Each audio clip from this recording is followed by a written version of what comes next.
both the quiz and the test to you in different folders. So pass it down and pick up your own work as you come around. So the agenda for today is to continue dimensional analysis and also finish up, wrap up Bernoulli, chapter 3. So I think that is all we will do for Bernoulli. And for that, I will go over SP1 and the cavitation problem, problem 90. We didn't have time to cover that because we were so engaged in the pipe flow last time. And at the very end, I will go over another problem that's very common in the professional engineering exam, the PE exam. So that will be towards the last part of the lecture today. But prior to that, I want to continue on dimensional analysis, namely just touch on some of the other loose ends. On the pipe flow, we kind of cover most of it, but there's some small pieces that I don't want to miss out. So I want to revisit that and also look at it from a big picture standpoint, just to make sure you understand what has been done and you appreciate the significance of what has been achieved. Then I would like to spend some time on the homework in chapter 7. Both problems with some explanation and some discussion. With that, I will also give you one more example on dimensional analysis, this time on what we call an external flow on an airfoil, not the wing of an airplane. So the homework then is continue on dimensional analysis, chapter 7, session 6 to 8 for the reading, and homework about 2 hours for Thursday of this week. The first problem I won't touch on is very simple. The last two, I would at least discuss it in class just to make sure you understand what's being asked. Another set of homework deals with it from today. Okay, so any question before I start? Last time we looked at this problem where the overall objective is not, let me emphasize, to find the exact function. In other words, how would the pressure drop as a function of velocity or the fluid? We don't know that. You can never get that from dimensional analysis. All right? That is chapter 8, where we will look at specifically how the pressure drop is a function of, namely, how would they behave versus different fluid, different flow speed. Dimensional analysis will only tell you what are the pi terms. Pi being the dimensionless term as we defined last time. No unit. Everything is dimensionless.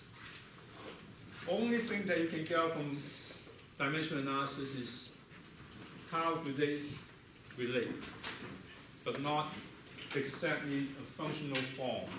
I'm not making myself very clear. All I can tell you from dimensional analysis is I will tell you that the one-dimensional pressure drop, this pi 1 term, is being influenced, affected, a function of the Reynolds number. How it changed the Reynolds number, I have no clue. That has to be done by experiment, which is a totally different subject. All right, so dimensional analysis is a useful tool only to simplify, like I said at the outset, allow us to reduce the number of variables. From what? Starting with 7, 6 on the right, we call that the Q independent, and 1 on the left, we call the dependent variables. So to formulate those pi terms, we, as the analysis of fluid engineer, we have to decide choosing 3 parameters, which has to be dimensionally independent in order to form the pi term. And I will give more example of how that can be chosen in today's lecture. There's a little wait, but I hope the example helped to illustrate how you choose the 3 terms. And by and large, it's by convention. The density is being chosen as opposed to viscosity. And by doing that, we started in a pi term that looked like the right-hand side. Any questions before I go on? Let me stop. Your homework, which is due today, is to find out those other pi terms by using the lengthy analytical three equations method. Once you have seen that a few times, you can do that by inspection, and there's nothing wrong with that. Right? So let me pause and make sure you understand what has been achieved and why is it of significance. Like I mentioned last time, to get the experiment done, to look at how the Reynolds number will affect the pressure drop, instead of doing it in three different fluids, oil, water, and air, I'm going to do it once. And the non-dimensional term, pi term, will tell me how they all behave in terms of Reynolds number and dimensionless pressure coefficient. No more, no less. Okay? So with that, what we want to look at is, I want to change this relationship a little different.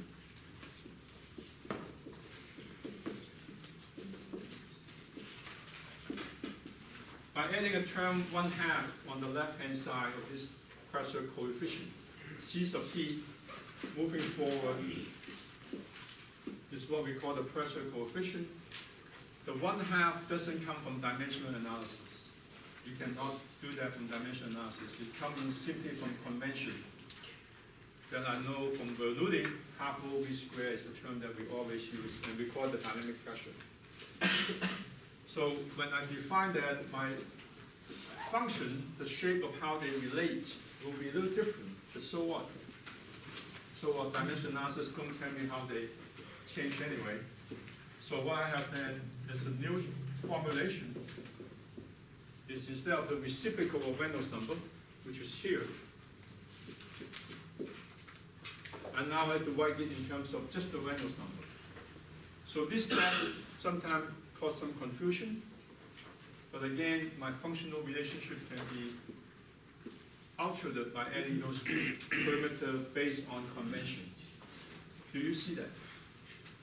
Any question of how we may choose to use this moving forward, because this eventually will lead us to the Moody diagram in chapter 8, and that will be part of the homework for today. Any question on what we have done in terms of this dimensional analysis of a pipe flow? So here's the homework.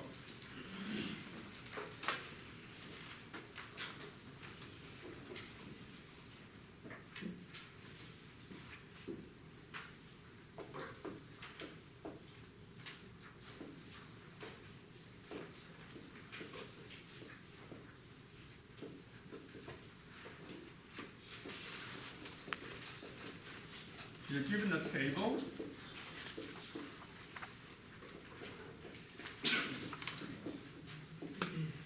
For an experiment in a pipe, a fixed pipe.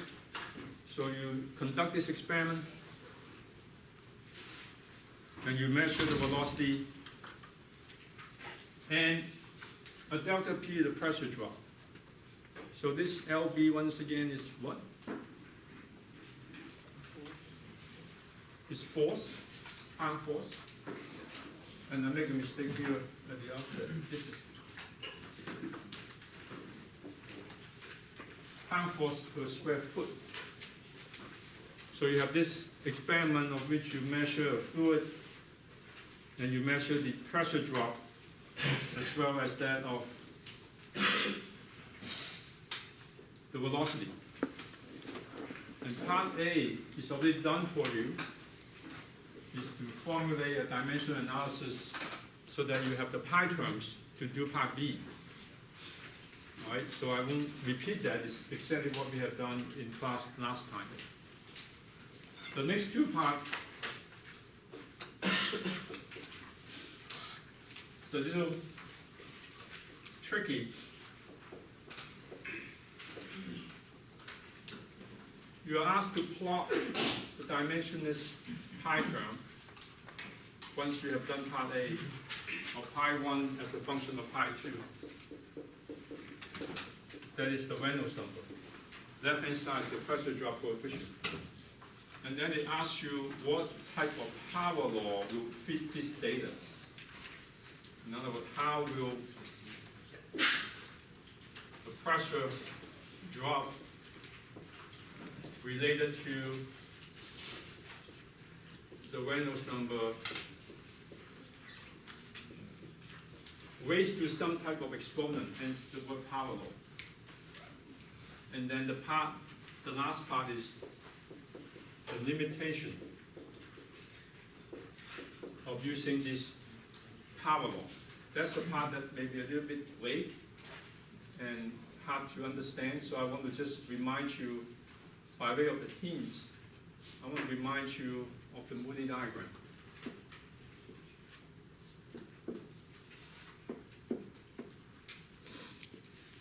You all remember the Moody diagram, right? So when you're far on the left side, when the Reynolds number is very small, how will the friction factor behave as a function of the Reynolds number? Anyone remember?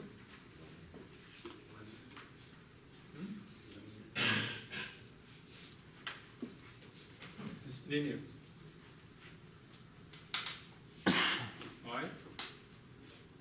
And there's a certain limit on the Reynolds number that bounds you on the left-hand side of this Moody diagram.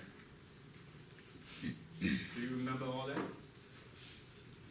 That relates to both of these questions. For the time being, you can pretend that this CP and the friction factor can be related, and that will be done in chapter 8. So what power law describes this set of data, where the velocity is relatively small, and what limitation, under what condition can you apply this power law? Make sense to you? Right? I'll leave you at that. I will ask you to think about this particular part of the Moody diagram. So I think that practically give away the problem. It's meant to be very, very straightforward and simple. I don't want you to take off in a tangent. Okay. Any question on what we have done? This is nothing but a recap of what we did, but it's so fundamental, unless you have a good grip of it, I cannot go on to the next example problem. Are we all good? Okay. So let's look at yet another example problem. Now we have a better knowledge of dimensional analysis. Maybe we can be faster and do a lot of the pi term by inspection. Flow in a pipe is what we call internal flow. We define that more rigorously in chapter 8. The other category of flow is where it's not bound by a wall. We call it external flow. That will be flow along an airfoil. Yes?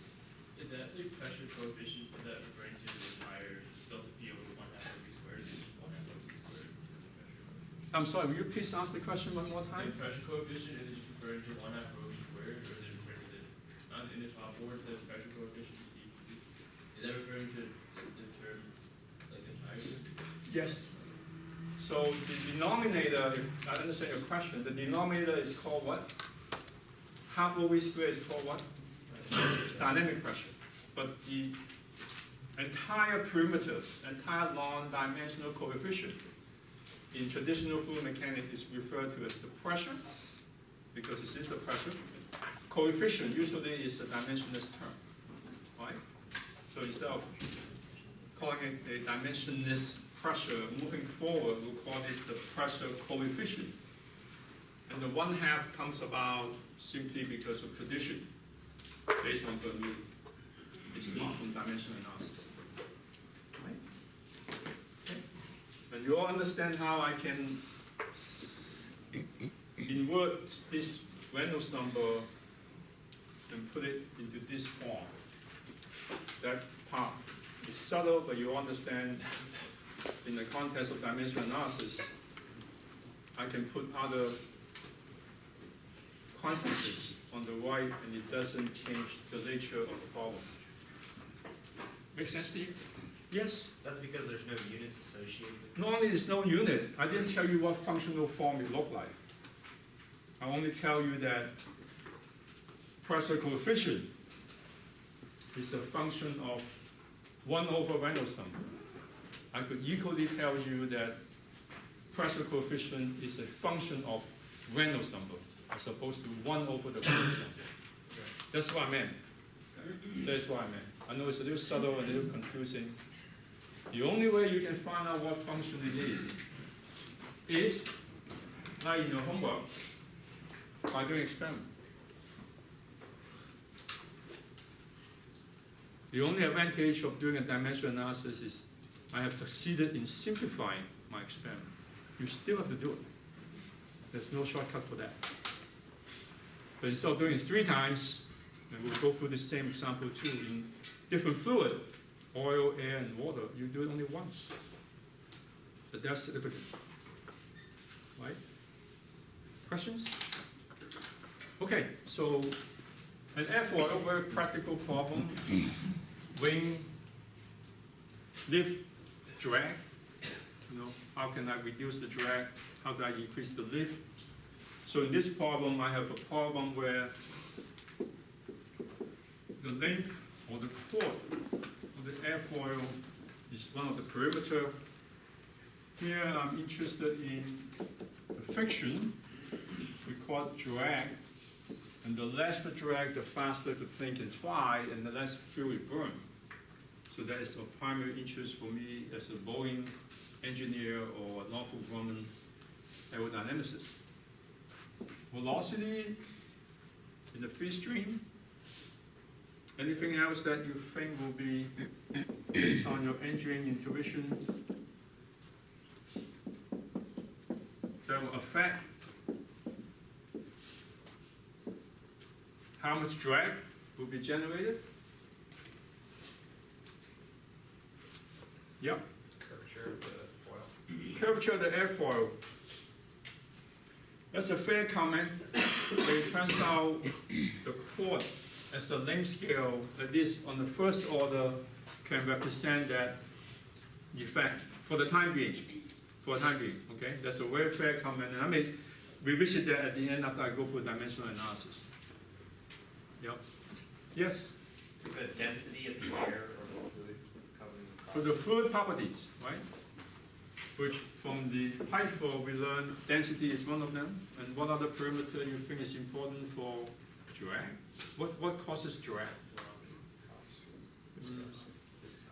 Viscosity, the friction.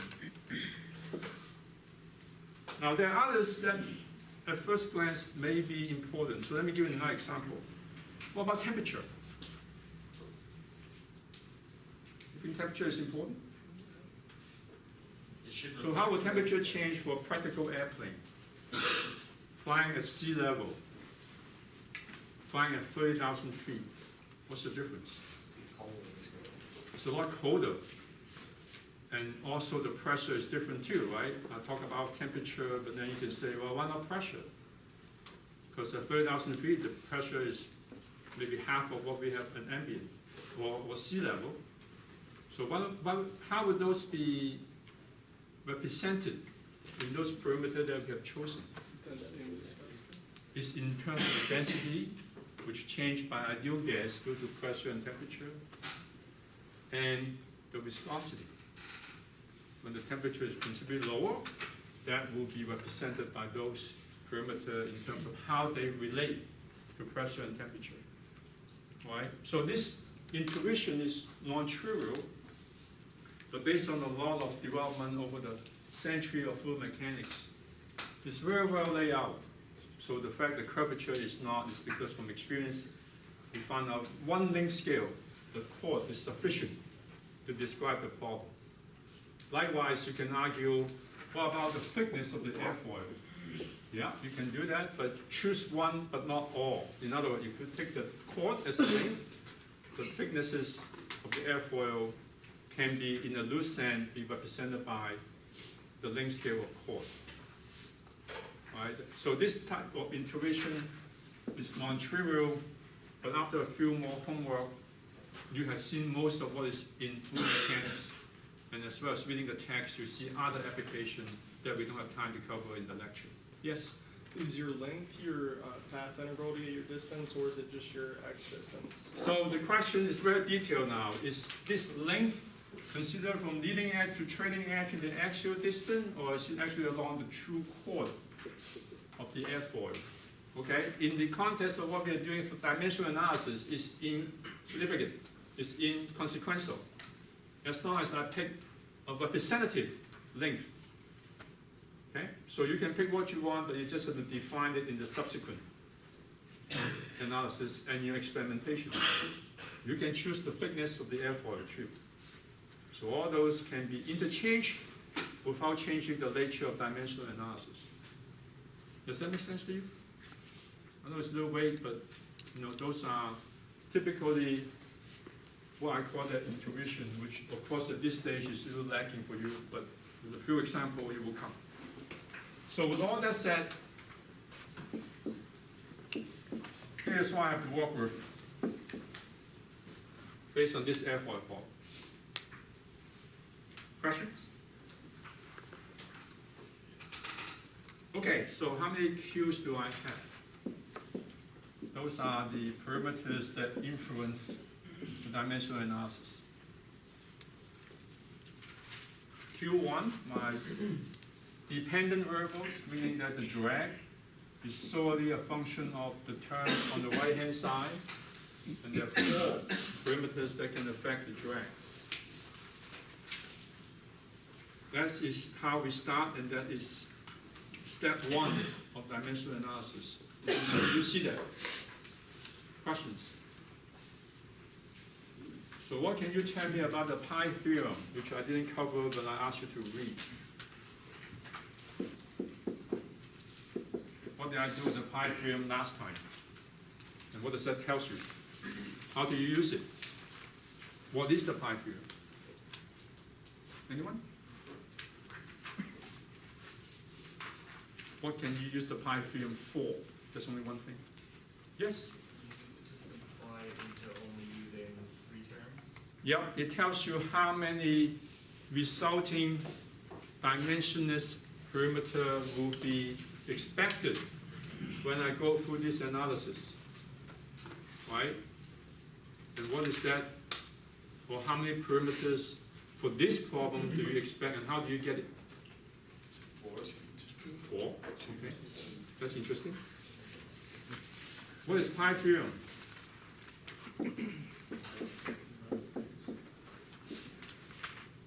What is n and what is I? And why is that 3? Oh, sorry. I have my wrong nomenclature.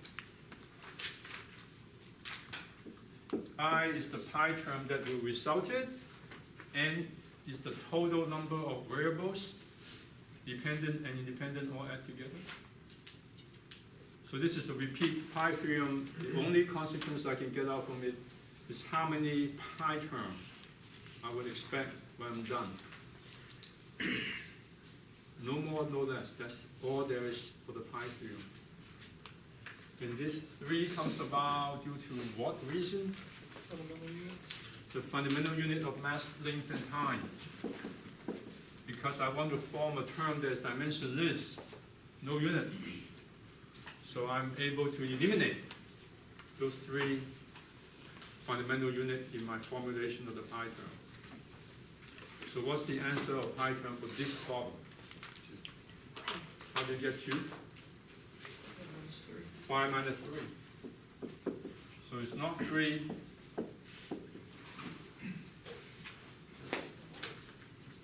It's not 4, but 2 pi terms. Do you get it? Do you understand? Are we in agreement? Yes? What does I represent again? What is I? Okay, so when we start with this problem last time,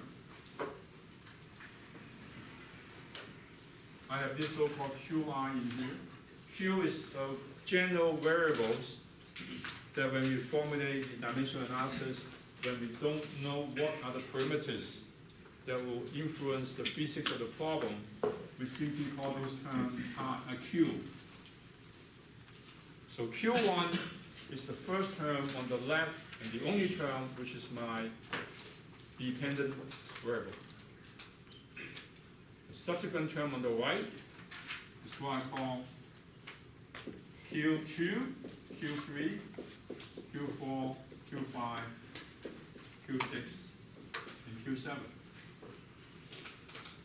So that's why I call Q, it's the general variables, then I can replace that for a specific problem, the density, the velocity, and viscosity, and so forth. And likewise, in this problem, those are my Qs.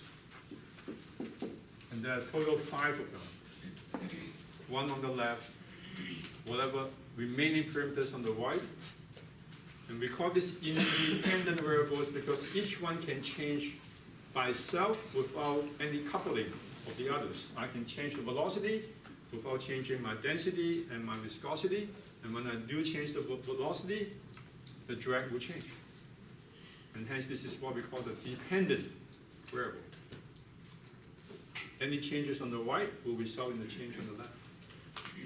Any other clarification needed? So at the end of the day, I will be looking for 2 pi terms, and the task for the next step is to tell me what they are. As an intermediate and very important step is to make sure you have the correct mass, length, and time unit for each of those variables for the problem. So I will repeat that one more time for your benefit, but this is something that you cannot, I repeat, cannot make a mistake, because if you do, the pi term will be wrong. And despite how many times I said that, it still happens. I would count that a handful of you in the test will make this fatal mistake of not able to express all the secondary quantity appropriately in terms of mass, length, and time. So that's no excuse. This is something you should done for the homework due today or any other exercise. You are fully responsible for expressing all the units in the appropriate form. Any question on this step? Do I have to go through that? You have done it. I mean, that's part of the homework. That's the very initial baby step. All right, so I would suggest by this time, we have enough experience and in the test, you're welcome to do so. You can tell me the pi term by inspection as long as you do it right. Okay, instead of raising to the power A, B, and C. So let's start with the first pi term. And by the way, I haven't defined my non-dimensionalizing parameters yet, the 3.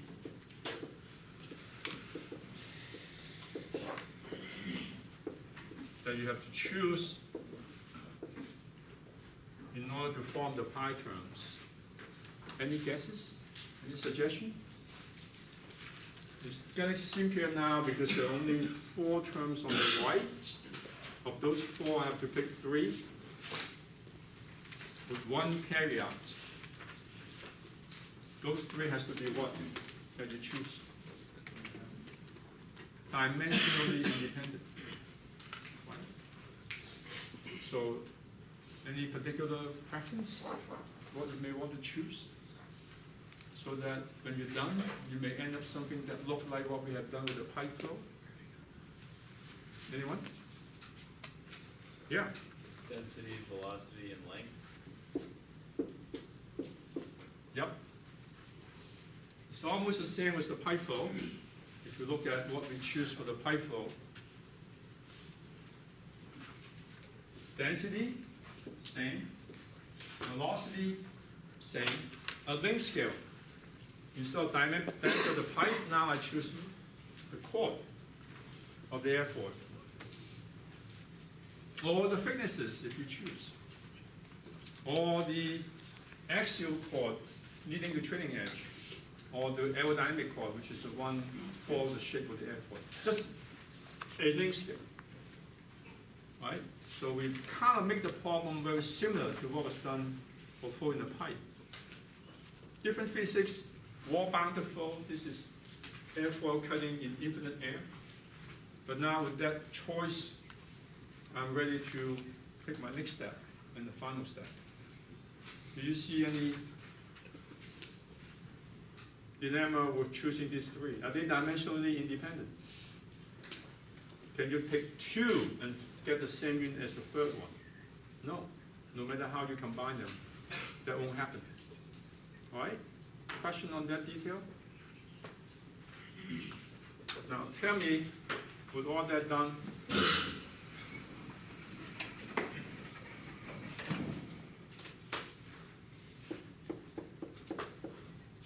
pi 1 is to find a dimensionless force, not pressure, force term. What combination of rho, v, and length will give me a unit of pressure by inspection? I'll give you a hint. To get force is pressure times what? To get force, unit of force is unit of pressure times what?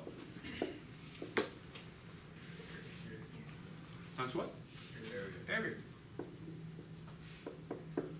What combination of rho, v, and length will get me the unit of pressure? Rho v squared. Very good. You got to think you're a little behind. Because pressure is always rho v squared. Yes? Are your non-dimensionalizing parameters unique? Like, in other words, could you use viscosity, density, and length? Good question, which we kind of alluded to last time. Let me go back to this problem. Instead of choosing density, instead if I choose viscosity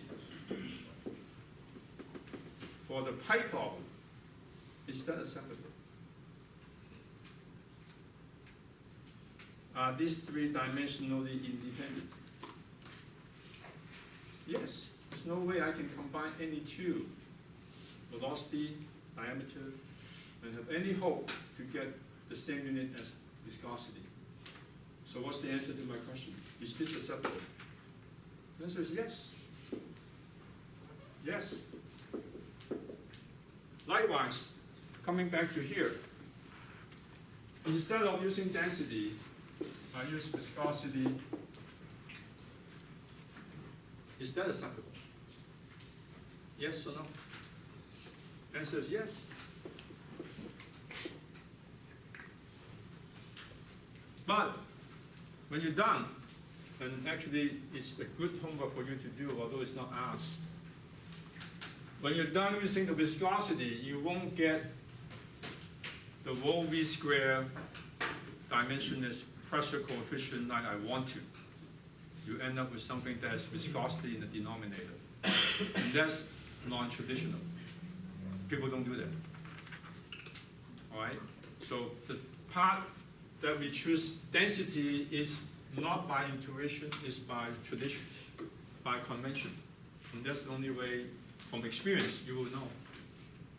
So a lot of experimentation, the pressure coefficient, which is defined as delta P divided by rho v squared, is used throughout the literature. And by tradition, we are bound to use that. And hence, we take this as our non-dimensional parameters. But it's not unique. It's not unique. All right? And the more problem you see, the more example we go through, the more familiar you are with how they should be chosen. And it's no shortcut. Does that answer that question? So with all that as the backdrop, then I hope this is purely by inspection. And I throw in again the 1/2 factor, not due to dimensional analysis, but due to convention. And I have now this drag coefficient. Coefficient is the dimensionless term. Pressure coefficient. Drag coefficient, meaning a dimensionless force term. Questions? Yes? Why do we divide by 1/2 if this is like? Okay. Again, this 1/2, so let me put it in writing. Not from dimensional analysis. I can't get that 1/2 factor by doing the pi term like we did for your homework. I added that simply because of convention or tradition. Simply based on Bernoulli. Right? So it's a fair question. The 1/2 is not come about from dimensional analysis. Questions on the first pi term?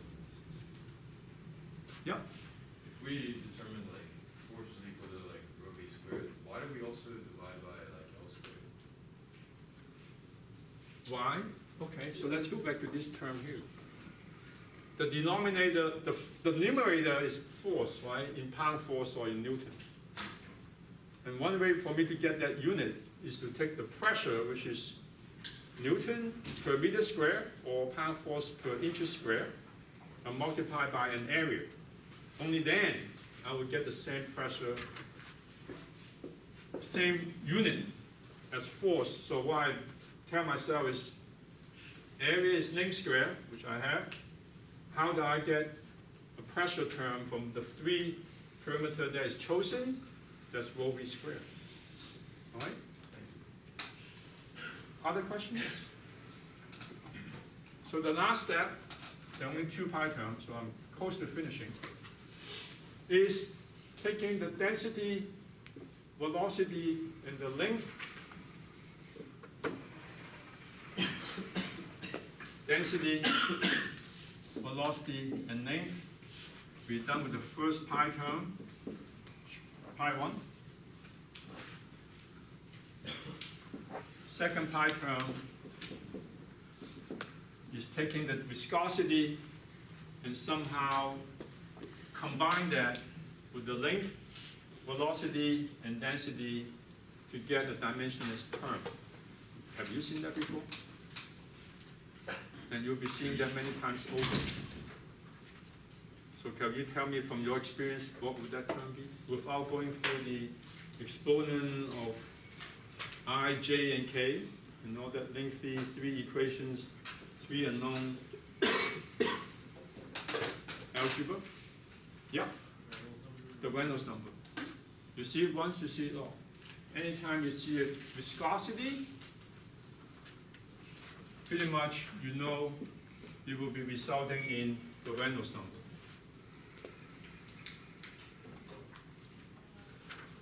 Which is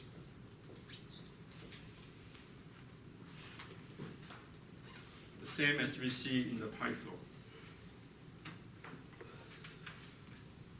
So now you're capable of doing this pi term by inspection. And the more you practice, the faster it will come. I'm done.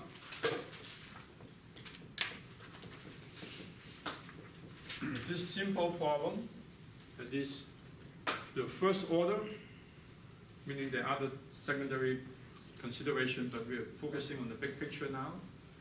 I can reduce the complexity of this 5-dimensional problem, 5-dimensional because there are 5 perimeters, into now a 2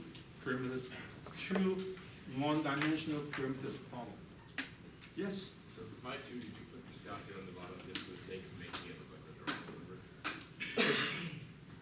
Reason I put this in this form, which is the Reynolds number, is again purely due to convention and tradition. From dimensional analysis, you may result in 1 over the Reynolds number, just like we did with the pi flow. But I don't like to work with the reciprocal. I want to keep my life simple. I want to work with Reynolds number. And I'm not changing the physics of the problem, because this is simply a function of, I didn't tell you what kind of function. So whether it's Reynolds number or 1 over Reynolds number, it's still a function of Reynolds number. Make sense? Let me stop. There are a lot of puzzle faces. Please ask questions if you're not clear. Yeah? Now, at this point, everything would be experimental to find your pi terms of the function. At this point, I'm ready to do my experiment. That is all I have done. I haven't done any experiment. But here's the catch. Someone proposed you to, in order to find the drag force for airfoil for different applications, like in a submarine, on the control surface in the water, on an airplane that's in air, or in the oil refinery, some airfoil ship guide range. Your roommate said you have to do the experiment 3 times, 1 in each fluid. What would you do? How many times you want to do the experiment? How many times? 1 time? 1 time? And here's how. A repeat of what we did with the pipe flow. Let's say you don't believe dimensional analysis. You went ahead and did the experiment on this airfoil 3 times. So you have the drag force as a function of velocity, just like we did with the pipe flow, except the pipe flow is delta P. I do it in air once.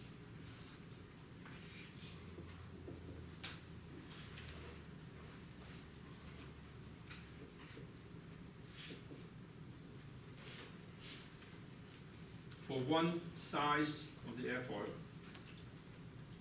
one particular size, and then I have to change the size, because the length can change.